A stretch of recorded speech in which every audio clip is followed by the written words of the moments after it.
سلامونه د سپوږمۍ رادیو درنو اوریدونکو وخت 3 بجې سوی د دې سات مهمو خبرونو ته شرغلاست. د ملګرو ملتونو د ماشومانو د ملاتړ صندوق یا یونیسف پر خپل ایکس پاڼه لیکلي چې په افغانستان کې پر 15,000 ماشومانو ژمنۍ جامې ویشلې دي. د سرچینې د معلوماتو له مخې د ژمنیو مرستو په دې کڅوړه کې جاکټونه، خولۍ، پتلونونه، جمپرونه، کمپلي او جرابې شامل دي. دا په داسې حال کې ده چې په وروستیو کلونو کې په هیواد کې د بېوزلۍ په پراخېدو سره ډېری کورنۍ نشي کولی چې په ژمي کې خپل کورونه او ماشومان ګرم وساتي.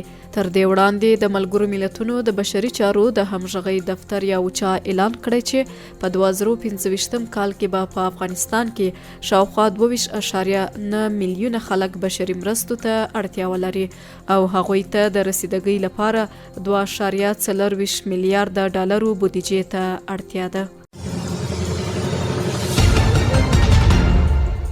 د عامه روغتیا وزارت سرپرست هلمند ته د خپل سفر پر مهال د دغه ولایت په سنگین ولسوالۍ کې د یو روغتیايي مرکز پرانیسته کړې ده.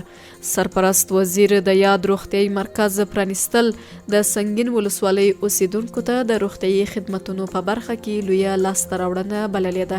هغه ژمنه کړې چې د عامه روغتیا وزارت به هڅې وکړي څو د هیواد هر وګړي ته معیاري خدمات برابر او د ولسونو اړتیاو ته په اساسي ډول کار وکړي. د یادولو وړ ده چې دغه روغتیايي مرکز د شاوخوا 26 میلیونه افغانیو په ارزښت پرانیستل شوی دی.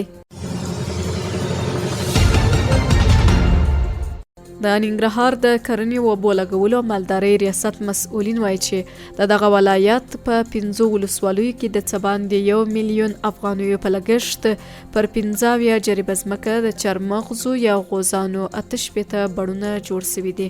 سرچینې ویلي چې دغه بڼونه د کرنې وزارت په مالي ملاتړ په خوږیاڼو، حصارک، شیرزاد، پچیراګام او هسکې مینې ولسوالیو کې جوړ شوي دي.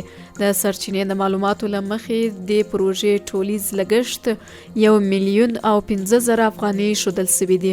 د یادونې وړ ده چې تیر کال هم د ننګرهار په حصارک او ځینو نور ولسوالیو کې د همکارو مؤسسو په همکارۍ د غوزانو سلګونه نیالګي پر بڼوالو ویشل شوي وو. د هرات په شینډنډ ولسوالۍ کې 3.5 میلیونه افغانیو په لګښت د اوبو رسولو د 2 شبکو په جوړېدو سره 650 کورنیو ته د څښاک اوبه برابرې شوي دي. د هرات د لویدیځ زون ساحوي مشر ویلي چې دغه شبکې د افغاني سرې میاشتې ټولنې له لوري د شینډنډ ولسوالۍ په شوراب او سربند سیمو کې جوړې شوي دي. د سرچینې د معلوماتو له مخې یادې شبکې په لمریزې برېښنا هم سمبالې شوي دي.